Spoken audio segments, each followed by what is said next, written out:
Morning, good afternoon, good evening. Hello, my friends. This is Kevin Lopez once again bringing to a chapter that is an elementary school classroom in Slum, written by Stephen Spender.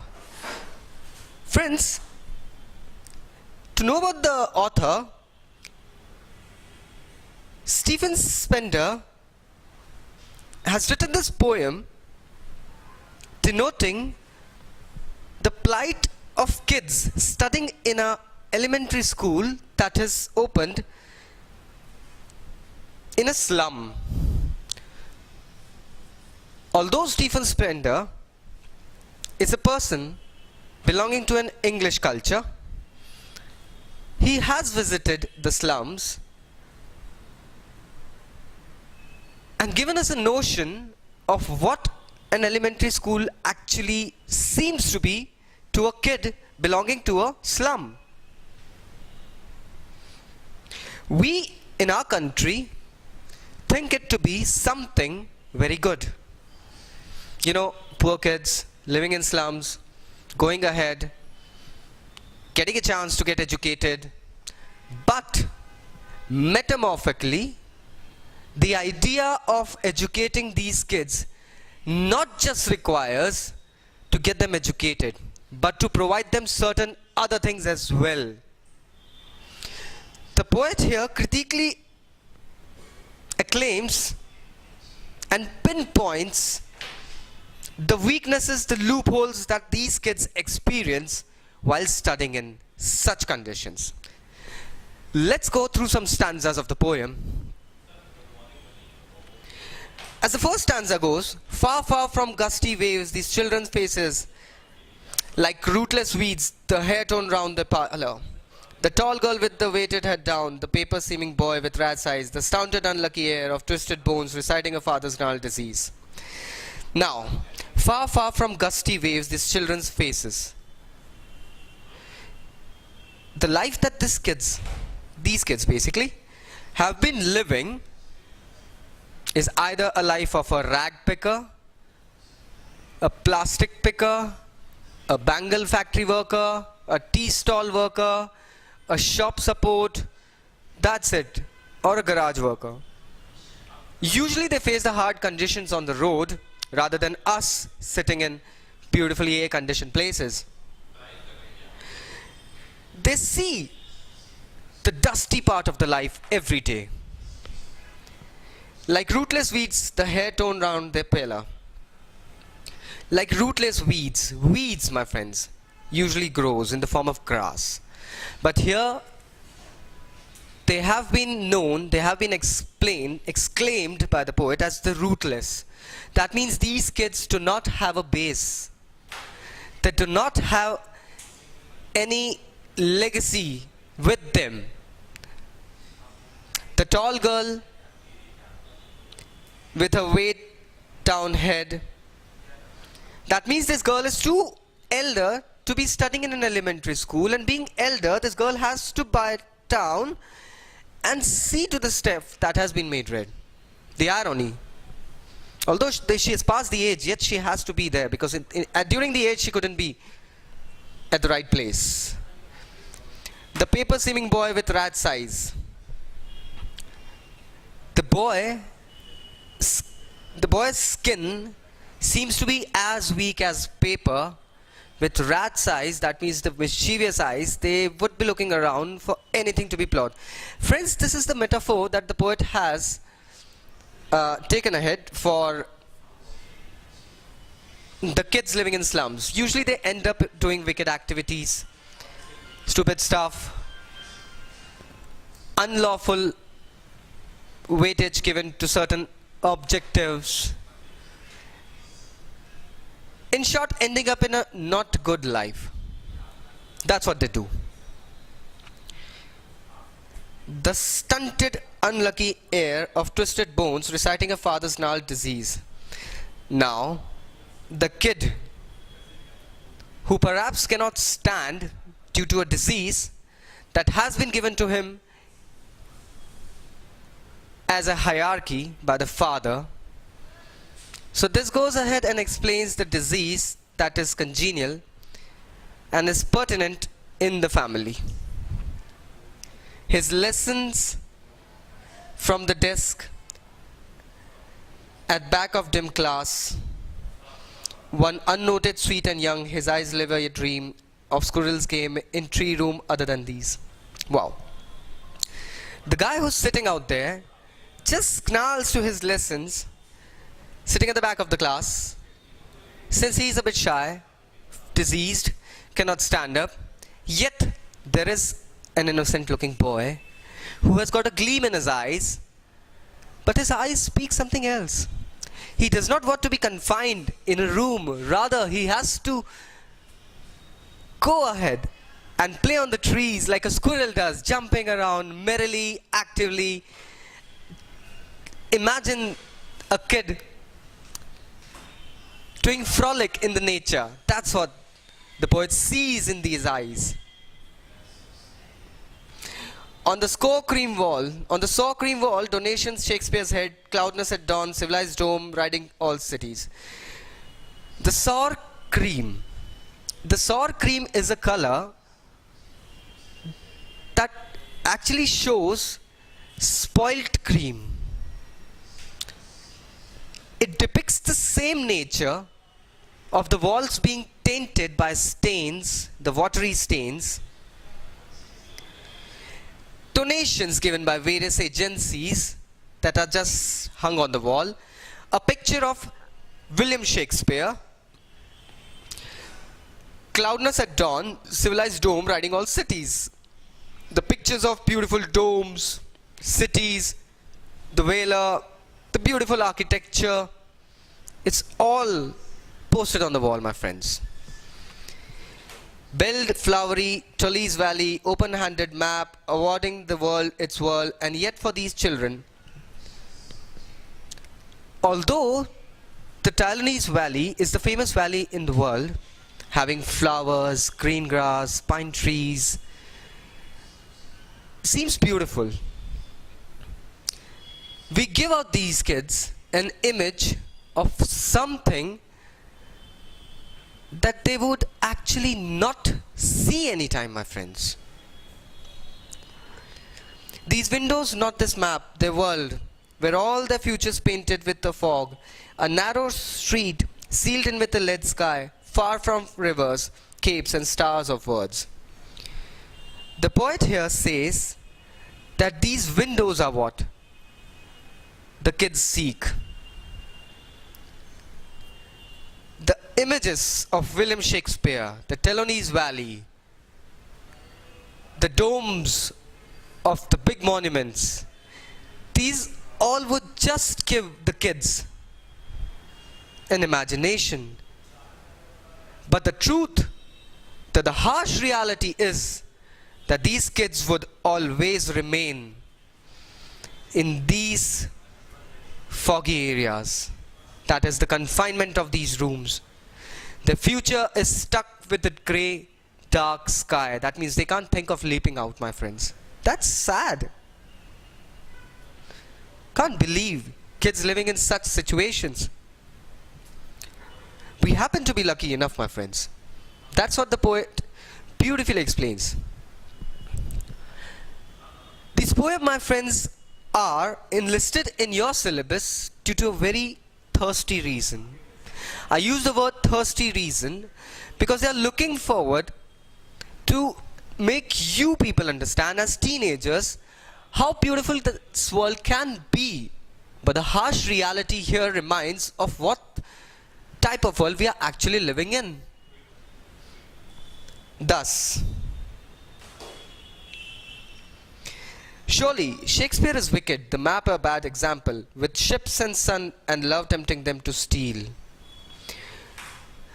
These kids, when they see such things, the big cities, the big monuments, the towns, the beautiful things around them, although they can't grab it, yet their feelings entice them to obtain them. This obtainment is actually encouraging the abstinence of the kids, the abstinence of theirs from the reality that they're facing. That's the abstinence that they are. And thus it creates a chance for them to go through the wrong path to achieve such greatness. That's what the crude reality is. The poem's getting a bit nostalgic and critique now. For lives that slyly turn in their cramped holes, from fog to endless nights, on their slag heap, cramped holes is a small house that these kids live in. Children in slum, people living in slum, do not have a good house to stay, my friends. They stay in shambles. The closed quarters end up almost as easily they open up. Thus, the fog represents the day and the night is the endless night. That means they're never going to get out of such places, my friends. Where skins peep through by bones and spectacles of steel with mended glass like bottle bits on stones. These kids, they wear clothes that seem to be hung over them, and the skeleton of their body emits out the dreariness, the harshness, the poverty they're living in. That's what these clothes and the skin shows. They wear spectacles made of cheap steel that we wouldn't be looking forward to wear any time or to give to anyone else in our dream. With mended glass, the bottle bits on stones, all of their time and space is foggy slum, so blot their maps with slum as big as doom. Foggy time, as I said. All of the daytime that these kids have, all they have to do is to live in the slums. They can't go out. They don't have anything to do. So opening an elementary school for kids in the slum is just a metaphor that the poet despises. He's not against it, yes, but he despises the facts of opening school for kids in slums and showing them the falsehood rather than letting enjoy the truth. Unless governor, inspector, visitor, this map becomes their window, and these windows they shut upon their lives like catacombs. Catacombs, my friends. The famous underground tunnels in the city of Paris. That is, kids working in catacombs as coal workers died there. Upon engraving those catacombs, we found numerous of skeletons that showed the plight of people working at such places. So the slums are compared with catacombs, my friend. These kids, they were born in the slums, they would remain there, and one fine day they would die in the slums.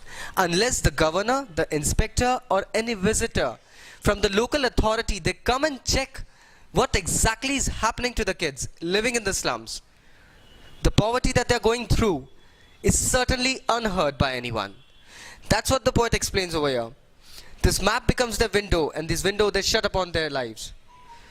The map that we show them about the earth, the continents, the beautiful things, it really closes once they get out of these lives. In the school, they read about such beautiful places. Going out of the school, they face the harsh reality of being in the same catacomb that they are living in, my friends. Break, oh break, upon till they break the town, and show the children to green fields and make their world. Break, oh break, repentance. Break, oh break. Let's break the shambles that these kids are living in. Let's take them to the green grasslands. Let's take them down to the shores. Let's take them down to the beautiful hilly peaks. Let them see what the world is about. Let them feel it. That's what the poet says here, my friends. Confining a kid in a dingy classroom and explaining him about the whalers of the earth, the beautiful things, would certainly not help. Rather, taking them out on various expeditions, the practical visit to the nature, that's what would help them. Run azure on gold sands and let their tongues run naked into books, the white and green leaves open history there whose language is the sun. The poet says, let them run on the beautiful golden beaches. The leaves of green and white. My friends, the leaves of green here explains the pages of nature. The leaves of white are the pages of the book. So, if we study through a book, the practical knowledge is needed as well. We in our schools, my friends, provide information to the kid as a holistic approach. But that approach is missing in such places that the poet Stephen Spender is condemning. Let's have a look at a few question and answers that would conclude the chapter. The tall girl with her head weighed down means the girl is obviously ill and exhausted. It is not her time to study in a dingy classroom, but to get up and get aboard on the journey of life where she could live her womanhood rather than ending up in an elementary school where she does not belong. The paper seeming boy with rat's eye means that's what the thing is that. The boy is thin, hungry and weak. He is also sly and secretive. The rat eyes are secretive and mischief, my friends. The stunted, unlucky air of twisted bones mean that the boy has a disease that has been gifted to him by his dad. It means his dad had the disease, then the kid got the disease as well. It's hereditary, my friends. His eyes live in a dream, a squirrel's game in the tree room other than this. This means the boy's eyes is like a squirrel's eyes. The squirrel, my friends, looks around everywhere in search of a corn or something, a grain, a fruit, everything in hope. So that's why it seems here that the boy's eyes are full of hope in the future. The children's faces are compared to rootless weeds. The rootless weeds, my friends, the base, they do not have any base. That means the kids are ill-fed. They are weak. They are insecure. They are a waste. That's what it explains over here. What do you think the color of sour cream? Why do you think the poet has used this expression to describe the classroom walls? As I said earlier, sour cream, a cream that is spoiled, is of pretty bad taste. It's unfit for eating, for consumption. The school walls depict the same color, cramped with the watery stains of the seepage that comes through the walls. That's what the poet explains over here, that the walls are cramped with colors of the sour cream. The walls of classroom are decorated with pictures of Shakespeare, building with domes, world maps and beautiful valleys. How do these contrast with the world of these children?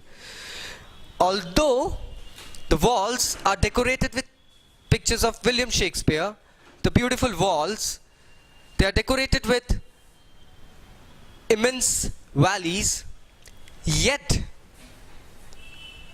it's a false notion for the kids, my friends. The kids who live in the slums have got nothing to do with William Shakespeare. They have nothing to do with the castles. They have nothing to do with the famous Telonese Valley in Europe. Forget Europe. Any metropolitan.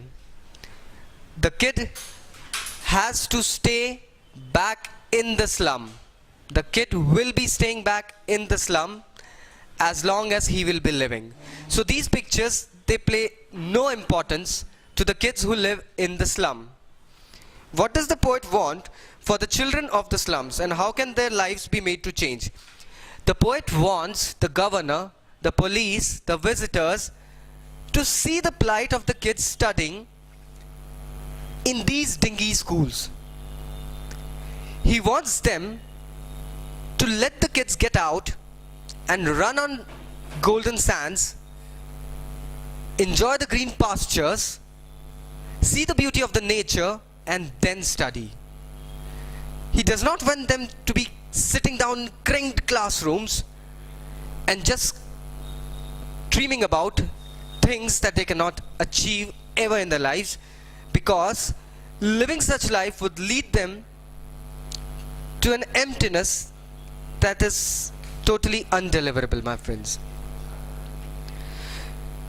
So this was a chapter that Stephen Spender, the great poet, had written, an elementary school classroom in Slum, somewhere around 1973. Friends, once again I would request you, if you have any more questions, do comment below. We would be glad to reply you back. At Personal Tutor, we have been offering you a series of explanations, briefs, summaries that come not just in English literature, but the whole NCERT syllabus, my friends. If you want to know something about us, please press the button about us, and I request you to subscribe our channel. We have recently crossed a good number. We have been receiving more comments, more replies. We would be glad to help you more. If you want to have the notes online, we provide it online as well, and we can provide it in pen drives as well. So this is Kevin Lopez once again today, friends, thanking you.